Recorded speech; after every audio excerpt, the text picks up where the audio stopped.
Hey everybody, and welcome to the Eldlich Decklist guide. So, Eldlich, this is a hell of a deck. This variant is actually pretty hated by the community. It is the pure floodgate variant, where we run Anti-Spell Fragrance, Rivalry Warlord, Skill Drain, Summon Limit, Mistake. There can be only one, just a bunch of floodgates. But it's a trap control deck centered around the Eldlich engine and a bunch of floodgates. Go through the card by card.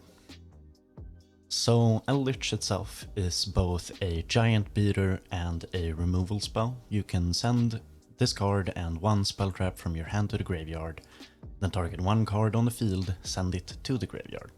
It's a send, not a destroy, so it gets around a lot of protection. If you have this card in your graveyard, you can send one spell trap card you control to the graveyard and then add this card to your hand. Then we get to special summon a zombie monster from your hand. It doesn't have to be Eldlich, it doesn't have to be this Eldlich, but in this variant of the deck, we only run Eldlich. So it's gonna summon itself, give it 1000 plus attack, giving it 3500, and it cannot be destroyed by card effects, giving it a very big buff, which it definitely can abuse.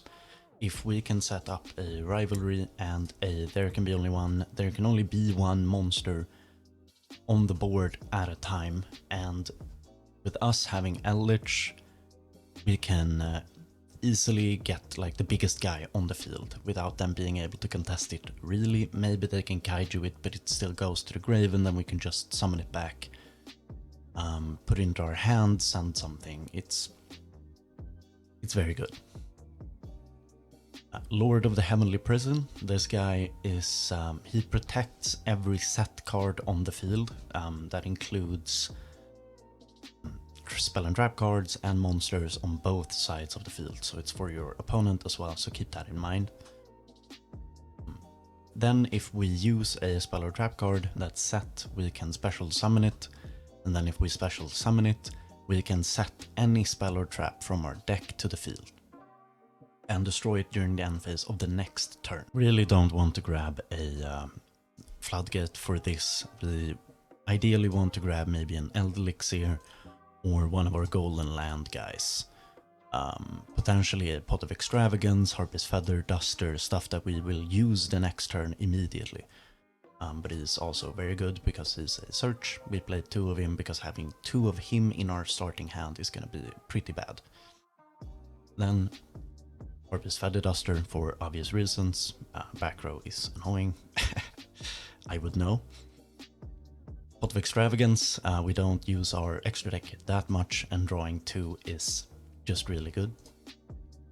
Elixir Black Awakening is a normal spell card which you can use to summon a zombie monster from our hand or deck, which is gonna be Eldlich the Golden Lord. Then we can banish it to set a golden land trap, these guys, from our deck to the field. And then we have Pot of Prosperity, which is the better variant of the Pot of Extravagance. Allows us to excavate and add a single card from our deck to our hand, but we can pick exactly which one we need.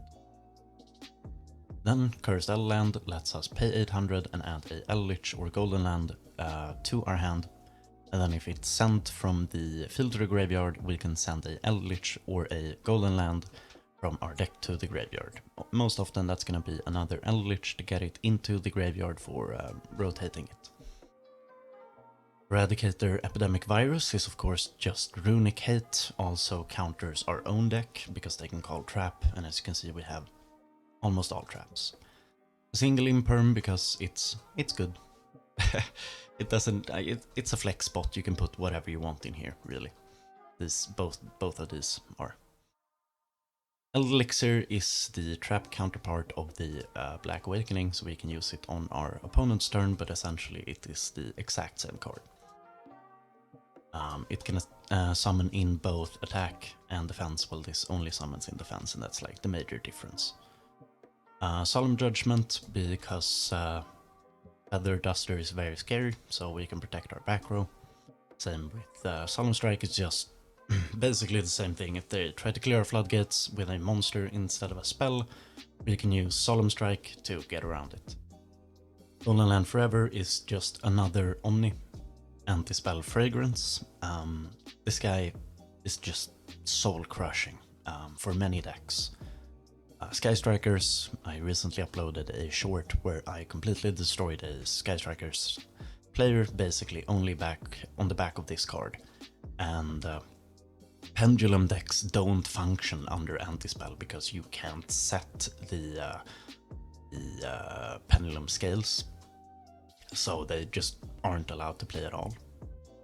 Rivalry allows only one type of monster at a time, and we use this with There Can Be Only One, which only allows a single monster of each type. So in combination with each other, you can only have a single type, you can only have one monster of that type, and hopefully our Eldlich is gonna be bigger than anything they can throw at us, and therefore we will win. Skill Rain, it's just a flat field negate. We don't really have any field effects, so we don't care, and it shuts down so many decks, it's amazing. Summon Limit, if we flip this on a combo deck when they just get started, like Math Mech for example, they just crumble. They're left with like 2-1000 guys and can't do anything.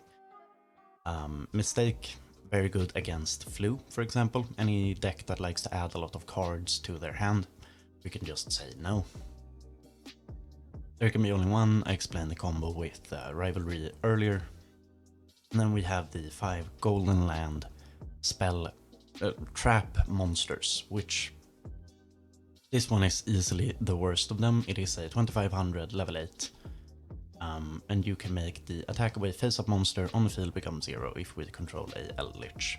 And then they all have this effect where you can banish this card from your graveyard to set one Elixir directly from your deck. And they all have that effect, and then these guys lets us set them so they cycle each other and create a kind of a resource loop, which is very good because we also send them to the graveyard with the effect of Eldlich. Meaning we can trigger this effect almost every turn and just cycle these guys for more advantage.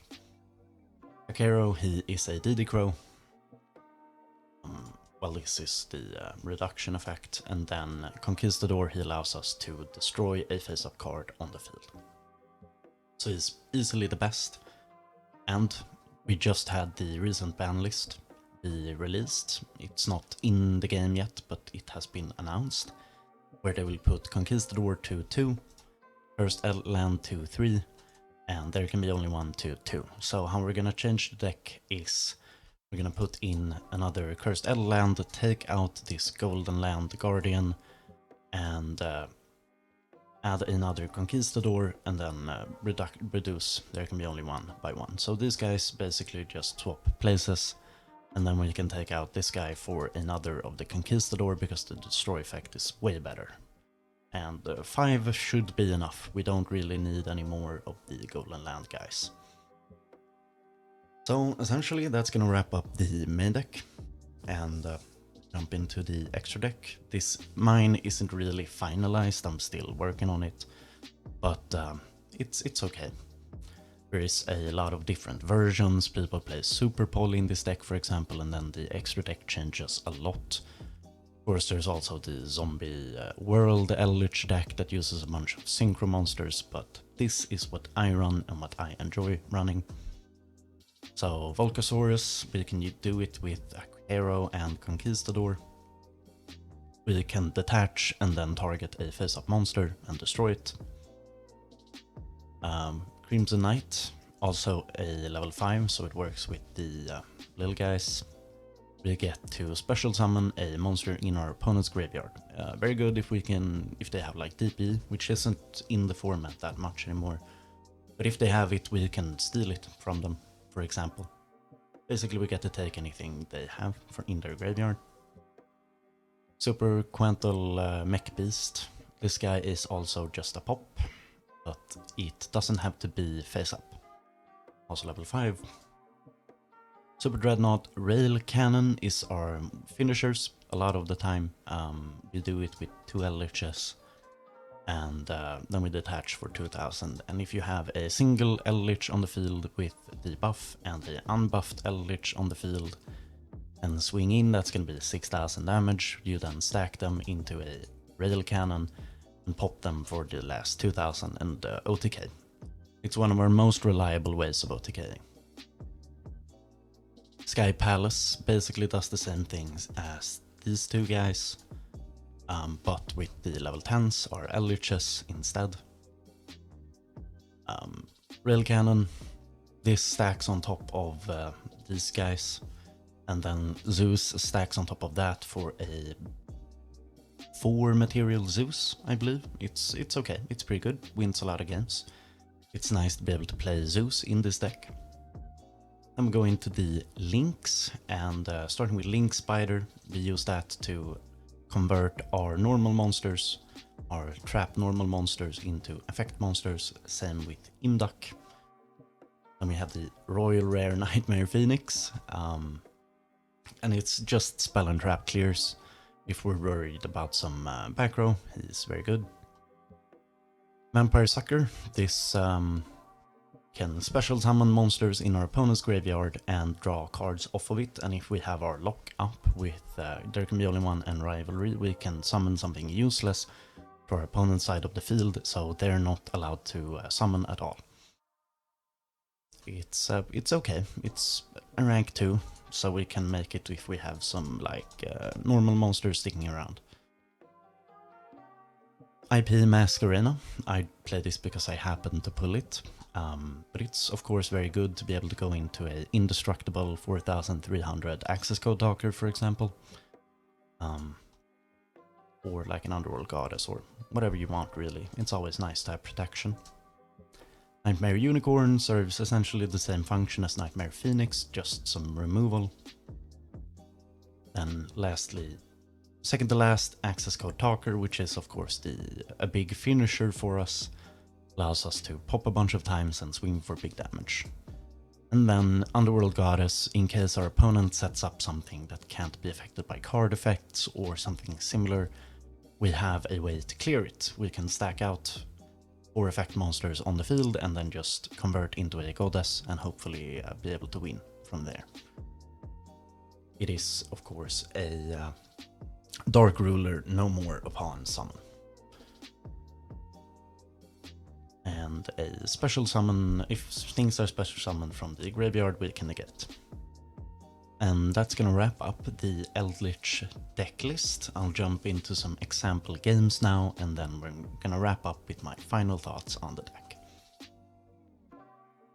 Alright, so this is gonna be the Eldlich game. Now, Eldlich doesn't really do combos as much as it sets up its floodgates and just annoys your opponent to death. We're gonna see that right here as I fail to activate Anti-Spell Fragrance in the draw phase, which you really should. You're gonna see in this game why we do that, because he activates Magical Salvation and then we activate Anti-Spell Fragrance, so we could have stopped him from getting this search if we had this up initially. He's gonna set an Eternal Soul, which is a really bad card in my opinion. He's gonna also summon Magician's Rod.